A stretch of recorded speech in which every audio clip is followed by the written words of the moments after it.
Uh, I'm the outreach liaison for the Applied Technologies Department here at Chemeketa on our Salem campus. And I'm excited if I can get the link to work to show you around our shop. Oh, here we go. Give me just 1 second. And I can show you. My apologies. So I graduated this past June from our machining tech program, and we offer 2 programs. We have the 2-year and the certificate. Throughout the 2-year program, you learn to work with metal like a carpenter would work with wood. You get to learn how the pressures and environments and tools affect that material. So let me type this key in really quick and I will get you guys a tour of our department.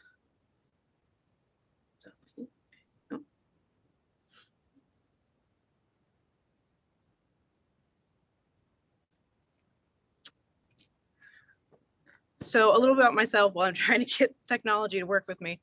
I'm an Indigenous member of the Confederated Tribes of Siletz. I'm a mother, and outside of work, I also am an avid orchard pruner at my grandparents'. I didn't know much about this degree until I stumbled across it when I needed to change my career suddenly. But what I love about it is machining and manufacturing is not as simple as everybody that I encounter tends to think. It involves a lot of creativity and a lot of design and a lot of hands-on work. So and also the benefits of being in a CTE program is that even in COVID times, we get to get our hands on these machines and learn. Pardon me. I'm really sorry. I was really excited to show you guys our department, but I seem to be having trouble getting this to connect.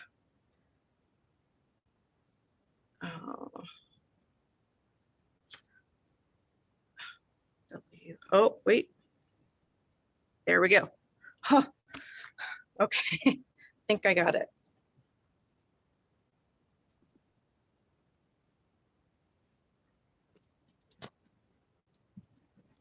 So the second that it says it's not able to connect, it's up to the host too. So what you can't see, unfortunately, is we're on the CNC side here, and what CNC stands for is computer numerical control. So these machines have a computer brain, and you learn code to tell it basically in its own language how you want a tool or a project to be created. We learn on the Haas machine in the first year, and that's a lot of fun. Students get a lot of hands-on practice just learning how the machine works and how to talk to it, essentially. We have a materials area filled with aluminum and steel ready to go, where students can cut and even in the second year finish their materials with sandblasting or bead blasting. Beyond that, yeah. Tegan, excuse me for the interruption. I just made you a host, so I gave up mine and see if that'll work. Because we would love to see what you have right there. You seem to have lots of toys behind you. Oh, there's so many I wanted to show you. Let's see.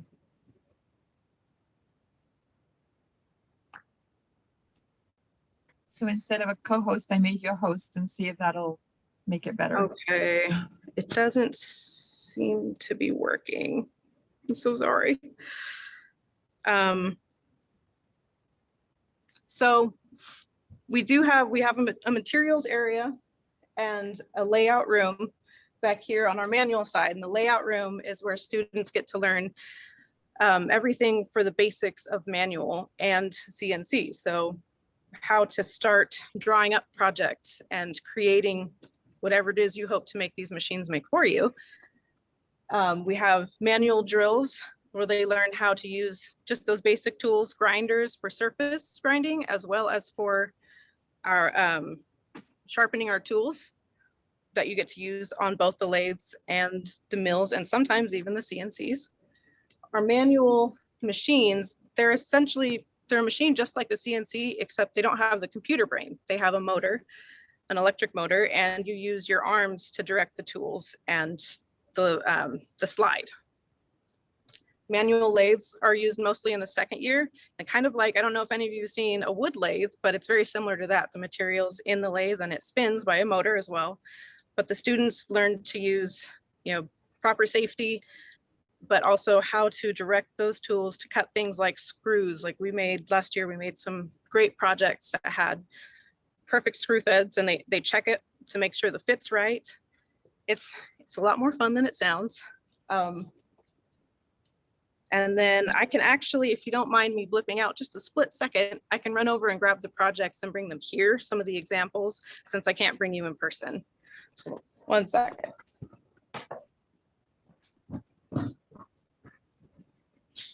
So while she's gone, see if you can look in the back, because there are all these big machines with all kinds of things. So it's awesome to see how many different things can be done here in this lab. It looks like a lab. I apologize, I got a little flustered with the technology stuff, but this machining is involved in everything. All of our students that graduated with me this past June, some are in the SpaceX helping make parts for the SpaceX program. They're making automobiles, they're making deep sea dive devices for Discovery Channel. There's military equipment, medical equipment, and it just keeps growing. We keep getting demand for more and more machinists, and we just don't have enough out yet. But we made some great projects. So this is for manual side. It's a handle that we use to loosen and tighten devices. This is what we call a 5-axis stop. And all these parts minus the plastic were made here on both the manual machines and the CNCs. This was all CNC, as well as this. And I have some, unfortunately on the manual side, some examples there too, but students get to be interactive in this whole process. It's so much fun. The department is so supportive. And gosh, I wish I could bring you around. Here's a great example of our graduation coin. I don't know if you'll be able to read it, but one of our classmates made this. Says, "I survived the class of 2021." And it's got a COVID mark on it, but all these were made on our CNCs, and all the students participated. We got to make individual projects, and it's kind of like a fusion of technology and art. That's what I really love about it. And I hope that even though I can't bring you through now, I really hope that I could invite all of you to come and meet with me or contact the department. And I'd love to show you in person, because there's just something so great about being in here and getting your hands on everything and seeing it. So is there anything I can try to describe for you in the background? So if I were to go into the program, how much money do you think I would make once I get out of the program and I finish it? Will I be making enough money to support my family? Oh, absolutely. I think the base pay that I heard from students who recently graduated was $22, around 22. Some maybe started at 18 and started with a sign-on bonus. But you get to progress really fast. It's basically as much work as you put into it. You really get a lot of benefit out of it. And it's really supportive and really engaging. It's always, I've found, challenging, but not in an extreme way, just enough to really get you thinking and get those creative juices flowing. But I know the range. I've heard of machinists making up to 32, I believe, an hour. So and this is, I mean, full benefits. Shops are generally very supportive. There's a lot of demand. One of the shops I follow makes roller coasters. So there's so much that we don't realize we can do with machines, like ceramics, plastics, wood even. CNCs are very diverse and they're constantly evolving. There's even additive technology, which a machine tempers and creates the part inside the machine and then goes around and finishes it and drills all the holes and does all the small work. So you come out with a complete product. So Tegan, you may have said this, but I missed it maybe. What does CNC stand for? CNC. Yes, CNC stands for Computer Numerical Control. It's just a really big grouping of words that basically says a computer brain. Let me see if I can angle you. This machine over here. Oh, look, I can move it. So this is the computer brain, which would involve the numerical control. So what you're learning is a language, a code, just like you would on a video game. To create images, you're using that same code to create an image for the machine, to tell it literally where to go. You go forward or back and how far, how deep to drill a hole, how many threads and what size. It sounds complex, but it's quite a fascinating language. And it's very unique to CNCs. We teach on the manual side as well, because that way you have the grouping of both. Machines tend to have both types of machines. We have CNC and manual usually in shops. So students here learn how to use all of them. That way, when they go on to their jobs, they have job security in knowing that they're not just stuck pressing buttons on one machine. They're learning how everything works. So they can be versatile within their own job. And sorry, go ahead. Tegan, it sounds like I would need to know a lot of math to do this kind of work. Actually, no. Math is always a benefit, but that was one of my biggest fears coming into machining. I am terrible at math and it terrifies me. So when I came into it, I actually talked to the instructor and said, I'm very bad at math and I'm afraid that it's going to be a problem. And he looked at me and said, nope. You know, we use basic math, addition, subtraction, division, multiplication, but very basic. And later on, as you learn how to work with these materials and machines and angles, you add to those skills, but that comes along with the hands-on work. So it kind of sticks better. But math, definitely don't be afraid of it, because you'll do great. Just bring your creative mind with you, and that's really all you need. So we have 5 more minutes and I'm the one who's been asking a lot of questions. Let's see. Lupe, you have a question. Oh, I do have a special guest, Helen, down here. She's currently working. She's from my class. If you can share her screen, she'd be happy to share what she's up to and help answer questions as well. Helen. Hi guys. My name's Helen. Can you guys hear me all right? Yes, go ahead. Good? Okay. Yes, okay. Go ahead. My name's Helen. I graduated with Tegan. I went directly into the machining program at Chemeketa straight out of high school. I went to South Salem High School for my last 2 years. I went through C-Tech, which kind of got me interested in the trade and what I was doing. So I went to Chemeketa for the 2 years, graduated, absolutely loved it. And because of this program, I was able to have an internship at a company for my last term, which not only counted towards one of my school credits, but they also offered me a job straight out of school. So I was able to graduate college and then immediately start working full-time at a really nice shop with great pay, great wages, like great benefits, all of that. And I don't think I would have been able to do it without Chemeketa, because they really gave me the basics that I needed to be able to go directly into it and do what I wanted to do.